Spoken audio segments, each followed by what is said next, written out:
We continue to try to dive in on the various head coaching candidates for the Baltimore Ravens as they look for their replacement for John Harbaugh. And our next guest is a radio analyst and former NFL tight end for the Washington Commanders. He's going to tell us a little bit more about Kliff Kingsbury. He is Logan Paulsen, and he's with us here on GCR. Logan, it's Glenn here in Baltimore. Thank you for taking the time for us this morning. Really appreciate you doing this. No, my pleasure, man. Excited to talk some ball. Logan, I wonder if we could start. If you were to explain to you what it is that Kliff Kingsbury in Washington, what he did for the Commanders offensively, for Jaden Daniels, how would you best try to explain that? Yeah, what I think he did is something that every offensive coordinator, every offensive mind with a young quarterback strives to do. Is he found a system that was relatively straightforward, relatively simple, with a clear vision that spoke to the player's skill set. And I think that's something that I think a lot of people kind of ignore in the conversation about Kliff. Is I think while it is in the context of this NFL spread, air raid background, like when you talk to the guys in the building, they love Kliff. They love the collaborative nature that he brought. They love kind of saying, oh, like, you know, Jaden Daniels being like, I don't really love this. Let's take that out. And again, like, that's something that I think is really special that he does, that I think every coach, like I mentioned, is aspiring to do. So at the highest of levels, he found a system that spoke to the players' skill sets and had a very clear identity, even though it might have been a little bit untraditional for 2024 and 2025. Can you, like, did you get a sense at all of what his experience in Arizona may have done, how he might have been changed, bettered, what you made of how that maybe impacted him and made him different as a coach? Yeah, I think one of the things about Kliff is, like, you know, I've only had a couple brief conversations with him, and obviously we get the media availability. Is the thing that sticks out to me most is I felt like he's the guy that loves football, is passionate about football, and obviously, like, when he was in Arizona, I think he maybe got away from just being able to coach ball all the time. Like, there's an administrative capacity to being a head coach, which some people respond to really well, and I think Kliff did a fine job with it. But I also think it detracted from the thing that he loved most to do. And so coming back to Washington, kind of reinvigorating his passion for football, for the offensive side of the game, I thought was really cool. And it's something that I think he mentioned multiple times while he was here in Washington. Kliff, obviously, you know, you guys had that exceptional 2024 season. I know this year the biggest story was Jaden Daniels' injury and not being on the field. Injuries, I guess we would describe it. But was that the only story? Were there other issues? Like, are there things that we would be concerned about related to what the Commanders did offensively this year if Kliff Kingsbury ends up being the next head coach of the Baltimore Ravens? You know, I just think obviously the injuries were a huge issue in terms of kind of the offensive regression. But I do think it's important to call out that, like, despite not having, you know, 3 of the 4 starting wide receivers, despite kind of a, you know, carousel on the offensive line, despite not having your starting quarterback, they still ended up being the 12th offensive ranked offense in the NFL and had the 5th highest rated rushing attack. So there were a lot of elements there that were really positive. I do think in terms of, like, why Kliff is no longer in Washington, I think you look at kind of, there was a little bit of disagreement, like healthy disagreement between the head coach and Kliff. Like, Kliff has a very clear offensive vision, and Dan wanted to change it for the betterment of the team, he felt. And so I do think that was, if you're looking for anything that's kind of like, why is Kliff no longer in Washington? I think it's that Kliff has a very specific way he wants to do things, which is, I think, justified because he's been very successful with that. And again, it goes against, you know, kind of historic offensive convention. You know, he's the guy that builds the pass game out first, kind of quick game, quick screens to then supplement the rushing attack. And again, that's a little bit unconventional at the NFL level. But again, like, I don't think you can argue with the success that he's had over the last 2 years. And particularly, I guess there'd be questions about the fit given a Derrick Henry-based offense. But I think the flip side of that would be that it's hard to not talk about the success that he has had with more mobile quarterbacks, obviously, with Jaden Daniels and Kyler Murray. And how unique a fit do you think that might be should he be given the opportunity to partner with Lamar Jackson? Well, it's interesting. You know, everyone thinks of Kliff as like a pass-first guy. And again, like we just talked about how he kind of builds his offense from a pass-first perspective. But they do run the football a ton, right? He's had a couple guys. You know, I think James Conner in Arizona was a 1,500-yard rusher, if I remember correctly. So, and obviously we had a lot of success this year in Washington with him running the football. So I do think, and the thing he does seem to like is having bigger backs that can get downhill and take advantage of light box counts. And what I mean by that is he's going to get in different formations. He's going to spread you out. He's going to force you to displace defenders from the box.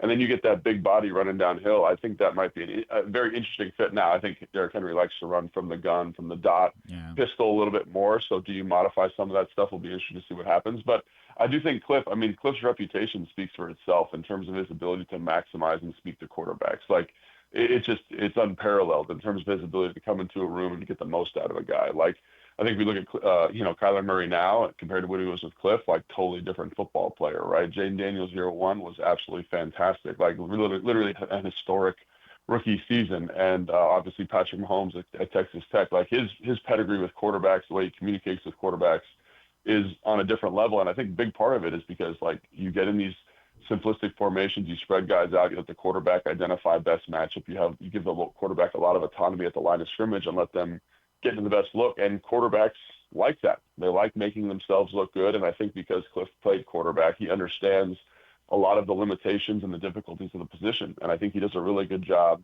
of speaking to players who play that way and can maximize them. He is Logan Paulsen, Commanders radio analyst, former tight end. He's with us here on GCR. Logan, I think if we're being frank, Kliff Kingsbury, there's this sort of national feeling that he was this hot shot, sexy name. And look, I'll add on it, he's also very handsome. And so I think there are a lot of people that root for guys like that to fail and are willing to maybe make them a bit of a punchline when they do fail. I wonder what you make of sort of the national perspective of Kliff Kingsbury and why perhaps people are wrong about what it is that he might have to offer as a head coach.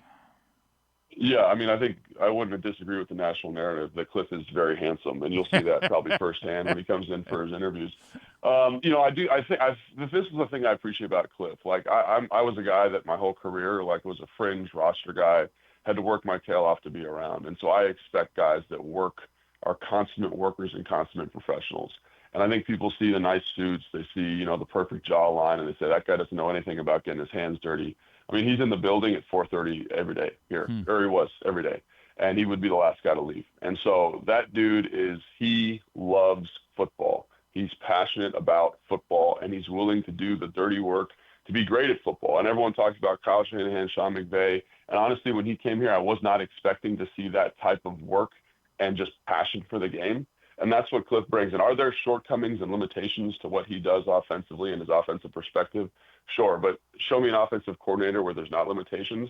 And I don't think that exists, right? Every offense has limitations, and just about continuing to evolve and continuing to progress. And I think Kliff has the passion for the game. And to me, as a head coach, as an offensive coordinator, whatever it may be, like, that is extremely important. You want that guy to kind of be leading the battle, saying like this, like, follow me. I'm here to work. I'm here to get you guys better. And I think players respond and resonate with that quite a bit. One of the things that Ravens owner Steve Bisciotti discussed this week was looking at candidates who, have been head coaches and had losing records, but in maybe unique circumstances where they were up against it a little bit more, and his belief that the Ravens wouldn't be that type of circumstance for those candidates. And I guess now in hindsight, like what we know about Kyler Murray and what we've always known about maybe the Cardinals organization and some of the limitations they have, when you look at Kliff Kingsbury's time there, do you feel like it's not a fair reflection of who he is as a coach? I mean, I think it'd be interesting to ask Kliff that question.